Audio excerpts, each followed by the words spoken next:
नमस्कार, आप देख रहे हैं 4 PM। मैं हूं आपके साथ सिमरन।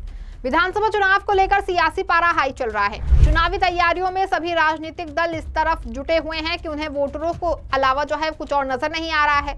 अपने दल को मजबूती दिलवाने के लिए अथक प्रयास भी किए जा रहे हैं। बता दें कि हरियाणा और जम्मू कश्मीर में चुनावी तारीखों का ऐलान हो चुका है, जिसको लेकर के राजनीतिक दलों ने प्रचार प्रसार तेज कर दिए हैं। भाजपा के लिए भी सब कुछ सही चल रहा था कि अचानक उनकी चहेती सांसद और बॉलीवुड की मशहूर अदाकारा कंगना रनौत ने न केवल खुद को बल्कि पूरी भाजपा को मुश्किलों में डाल दिया है। अब बयान भले ही सिर्फ कंगना का हो, लेकिन इसका खामियाजा पूरी भाजपा को भुगतना पड़ सकता है। दरअसल मैडम कंगना अक्सर खुद को कथित तौर पर सच्चा देशभक्त साबित करने में काफी ज्यादा मशरूफ रहती हैं, जिसकी वजह से वो अक्सर ऐसा बोल जाती हैं जिसकी वजह से खुद ही फंस जाती हैं। ऐसे ही हुआ इस बार फिर, जब कंगना ने एक इंटरव्यू में किसान आंदोलन को लेकर कई गंभीर आरोप लगाए। कंगना के इन आरोपों से सियासी बवाल मच गया है। विपक्षी नेताओं की प्रतिक्रिया भी सामने आने लगी। विपक्ष ने भाजपा और कंगना को घेरना शुरू कर दिया। इस मामले ने इतनी तूल पकड़ी कि अब बात हरियाणा विधानसभा चुनाव तक आ पहुंची है। ऐसी खबरें आने लगी है कि इसका सीधा असर भाजपा को चुनावी परिणाम में देखने को मिलेगा। वहीं कुछ लोगों का तो ये भी कहना है कि भाजपा हरियाणा में चुनाव से पहले ही हार गई, और जिसकी एक बड़ी वजह कंगना का बयान बताया जा रहा है। पूरे मामले की हम बात करें तो कंगना ने एक इंटरव्यू में कहा कि किसान आंदोलन के समय अगर हमारा शीर्ष नेतृत्व मजबूत नहीं होता तो पंजाब को भी बांग्लादेश बना दिया जाता। किसान आंदोलन के समय पंजाब में उपद्रवी हिंसा फैला रहे थे, वहां भी रेप और हत्याएं हो रही थी। सरकार ने किसान बिल को वापस ले लिया, वरना उपद्रवियों की लंबी प्लानिंग थी कि वो कुछ भी कर सकते थे। साथ ही उन्होंने क्या कुछ कहा, आप देख लीजिए। तो जो बांग्लादेश में हुआ ना, वो यहाँ होते हुए भी देर नहीं लगनी थी अगर हमारे इतने शीर्ष नेतृत्व जो हमारे इतने सशक्त नहीं होते। यहाँ पे जो फार्मर्स प्रोटेस्ट हुए, वहाँ पे लाशें लटकी थी, वहाँ पे रेप हो रहे थे, और जब वो किसानों के हितकारी बिल जो वापस लिए गए थे तो पूरा देश जो है वो चौंक गया था। और वो किसान आज भी वहाँ बैठे हैं, उन्होंने कभी सोचा ही नहीं ये बिल वापस होगा। वो बड़ी लंबी प्लानिंग थी जैसे बांग्लादेश में हुई है। तो इस तरह के षड्यंत्र, और आपको क्या लगता है किसानों, चाइना, अमेरिका, इस तरह की जो विदेशी जो शक्तियां हैं वो यहाँ काम कर रही हैं। और ये फिल्मी लोग हैं, इनको लगता है कि इनकी दुकान चलती रहेगी अगर देश चाहे जाए भाड़ में। ऐसा नहीं होता है। देश अगर भाड़ में जाएगा तो आप भी साथ में भाड़ में जाएंगे। ये बात जो है इनको रोज रिमाइंड करानी चाहिए। पर खैर, जितनी इनकी बुद्धि है उतनी इनकी करतूतें भी हैं। तो जाहिर है कि जब ऐसा बयान दिया जाएगा तो ना सिर्फ किसान बल्कि इस देश के हर नागरिक का इस बयान पर भारी आक्रोश है। इसको लेकर तरह तरह की बयानबाजी होने लगी। वहीं इस मामले को तूल पकड़ता देख कांग्रेस ने भी कंगना पर हमला बोला। पंजाब के कांग्रेस नेता राजकुमार वेरका ने तो कंगना रनौत के खिलाफ NSA लगाए जाने तक की मांग कर दी। वेरका बोले, कंगना अक्सर ऐसे बयान देती रहती हैं और अब उन्होंने किसानों को गाली दी है। भारतीय जनता पार्टी को इन आरोपों पर अपनी सफाई देनी चाहिए। पंजाब के मुख्यमंत्री भगवंत मान से अपील करता हूं कि कंगना के खिलाफ FIR दर्ज की जाए। वहीं इसको लेकर कांग्रेस नेता सुप्रिया श्रीनेत ने भी भाजपा पर जमकर हमला बोला। उन्होंने क्या कुछ कहा है, आप इस वीडियो में देखिए। बीजेपी की सांसद कंगना रनावत का कहना है कि इस देश के किसान जो अपने हक के लिए, अपने अधिकारों के लिए लड़ रहे थे, प्रदर्शन कर रहे थे, वो असल में बलात्कारी और हत्यारे हैं। इस बात को कहने के बाद बीजेपी बिल्कुल चुप है, सरकार कन्नी काटने की कोशिश कर रही है। लेकिन आज बीजेपी को और सरकार को यह साफ करना पड़ेगा कि क्या ये कंगना रनावत की राय है या यही सरकार का मत भी है। सरकार बच के निकल नहीं सकती है, नरेंद्र मोदी चुप नहीं रह सकते हैं। क्या आपको भी लगता है कि इस देश के अन्नदाता, इस देश के किसान हत्यारे और बलात्कारी हैं?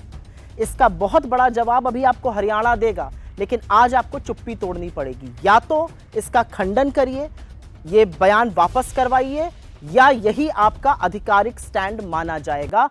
अदरवाइज कंगना रनावत को कान पकड़ के माफी मांगनी चाहिए। दूसरी एक बड़ी बात उन्होंने कही कि ये जो प्रदर्शन हो रहा था इसमें विदेशी शक्तियां सम्मिलित थीं। अमेरिका और चीन ये प्रदर्शन करा रहा था। हर कोई जानना चाहता है कि क्या देश इतना कमजोर हो गया है कि बाहरी शक्तियां हमारे देश में अस्थिरता फैला रही हैं? क्या नरेंद्र मोदी की नाक के नीचे देश इतना कमजोर होता जा रहा है कि बाहरी शक्तियां आके यहां पर बवाल मचा रही हैं? और अगर ऐसा है तो ये बड़ा गंभीर मामला है। इस पर भी सरकार को अपना रुख, अपना मत साफ करना पड़ेगा, स्पष्ट करना पड़ेगा कि क्या जो कंगना रनावत कह रही हैं सही है, क्या विदेशी ताकतों की इतनी दखल है कि वो हमारे देश में अस्थिरता फैला रहे हैं। दोनों मुद्दों पर अन्नदाताओं को हत्यारा और बलात्कारी कहने पर और विदेशी ताकतों के भारत में दखल पर, दोनों चीजों पर बीजेपी को भी और सरकार को भी अपना स्टैंड साफ करना पड़ेगा। नहीं तो यही वक्तव्य आपका आधिकारिक स्टैंड माना जाएगा। और क्यों नहीं माना जाना चाहिए? या तो कंगना रनावत जी से कान पकड़ के माफी मंगवाइए, उन्होंने गलत बयान दिया है, उन अन्नदाताओं के खिलाफ बोला है जो इस देश में हमेशा से मान्य और सम्मानित रहे हैं। अंत में मैं सिर्फ इतना कहना चाहती हूं, इस देश के अन्नदाता, इस देश के लोग आपको एक बहुत बड़ा पाठ सिखा चुके हैं। अब हरियाणा, महाराष्ट्र, जम्मू कश्मीर, झारखंड, हर जगह और सिखाएंगे। इसको लेकर कांग्रेस के राष्ट्रीय महासचिव और राज्यसभा सांसद रणदीप सुरजेवाला की प्रतिक्रिया आई है। उन्होंने एक्स पर पोस्ट कर लिखा कि जल्दी ठीक हो जाओ कंगना, आखिर बीजेपी वालों को देश के अन्नदाता से इतनी नफरत क्यों है? बीजेपी ने तो हमेशा हमारे अन्नदाताओं पर झूठ, फरेब, साजिश और अत्याचार किया है और एक बार फिर हमारे अन्नदाताओं पर भाजपा की सांसद ने अनर्गल आरोप लगाया है। रणदीप सुरजेवाला ने सवाल करते हुए आगे लिखा कि क्या बीजेपी की चुनावी रणनीति के हिसाब से कंगना ने किसान पर यह घटिया आरोप लगाया है? क्या कंगना के सिर्फ शब्द थे या फिर कॉपी किसी और ने लिखी है? अगर नहीं तो फिर देश के प्रधानमंत्री, हरियाणा की मुख्यमंत्री और तमाम बीजेपी सांसद, विधायक इस मसले पर खामोश क्यों हैं? ऐसे में इस मसले पर कांग्रेस के कार्यकारी अध्यक्ष संजय अवस्थी ने कहा कि राजनीति की समझ आने में कंगना को अभी समय लगेगा। फिल्मों में अभी तक कंगना स्क्रिप्ट पढ़कर काम कर रही थी, लेकिन राजनीति फिल्मी स्क्रिप्ट पर नहीं चलती है। मंडी से सांसद बनने के बाद अब कंगना संवैधानिक पद पर है, इसलिए कंगना को अब मुद्दों की गंभीरता को समझ के बयानबाजी करनी चाहिए। संजय अवस्थी ने कहा कि केंद्र सरकार की ओर से लगाए गए किसान विरोधी 3 बिलों को लेकर देश के अन्नदाता अपनी मर्जी से आंदोलन में नहीं उतरे थे। किसानों ने विभिन्न मंचों से माध्यम से कई बार बिल को वापस लेने की मांग की, लेकिन केंद्र में उनकी कोई सुनवाई नहीं हुई तो किसानों को मजबूरन अपनी मांगों को लेकर आंदोलन पर उतरना पड़ा। आंदोलन के दौरान किसानों ने कोई उपद्रव नहीं मचाया। केंद्र में जब से भाजपा सरकार आई है, देश में लगातार अनेकों घटनाएं घट रही हैं।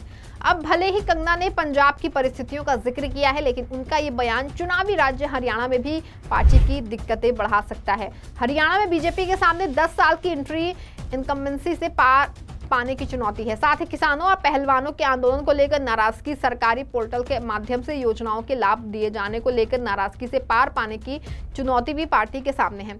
ऐसे में कंगना रनौत का बयान बीजेपी के लिए हरियाणा में फजीहत की वजह बन गया है।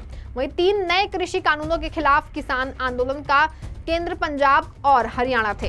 हरियाणा में तत्कालीन मंत्री मनोहर लाल खट्टर से लेकर उनके मंत्रियों तक को विरोध का सामना करना पड़ा था। कई गांवों में लोगों ने बीजेपी नेताओं का प्रवेश निषेध के पोस्टर भी लगा दिए थे। हालिया लोकसभा चुनाव में भी बीजेपी नेताओं को कई जगह विरोध का सामना करना पड़ा था। किसानों की नाराजगी हालिया लोकसभा चुनाव के नतीजों में भी झलकी। 2014 और 2019 में सूबे की सभी 10 सीटें जीतकर क्लीन स्वीप करने वाली बीजेपी 5 सीटें ही जीत सकी थी। अब जिस तरह से कंगना के इन बयान ने बीजेपी की टेंशन बढ़ा दी है, टेंशन इतनी बढ़ा दी गई है कि भाजपा को इससे अपना पड़ला झाड़ना पड़ा। कंगना रनौत के बयान पर बीजेपी ने असहमति जताई है। बीजेपी ने एक बयान जारी करते हुए कंगना को नसीहत दी कि भविष्य में वो इस तरह का कोई बयान न दे। बीजेपी केंद्रीय मीडिया विभाग ने एक प्रेस रिलीज जारी की। इसमें कहा गया कि भाजपा सांसद कंगना रनौत द्वारा किसान आंदोलन के परिप्रेक्ष्य में दिया गया पार्टी का मत नहीं है। भारतीय जनता पार्टी भी कंगना रनौत के बयान से असहमति व्यक्त करती है। पार्टी की ओर से पार्टी के नीतिगत विषयों पर बोलने के लिए कंगना रनौत की ना तो अनुमति है और ना ही बयान देने के लिए अधिकृत हैं। भारतीय जनता पार्टी की ओर से भी कंगना रनौत को निर्देशित किया गया है कि वे इस प्रकार के कोई बयान भविष्य में ना दें। भारतीय जनता पार्टी सबका साथ, सबका विकास, सबका विश्वास और सबका प्रयास, सामाजिक समरसता के सिद्धांतों पर चलने के लिए संकलित है। खैर, अब भाजपा जितना भी खुद को अलग कर ले इस बयान से, लेकिन उसका सीधा असर विधानसभा चुनाव में देखने को मिलेगा। इस खबर में फिलहाल बस इतना ही। ऐसी तमाम राजनीतिक खबरों के लिए बने रहें, जुड़े रहें 4 PM के साथ। धन्यवाद।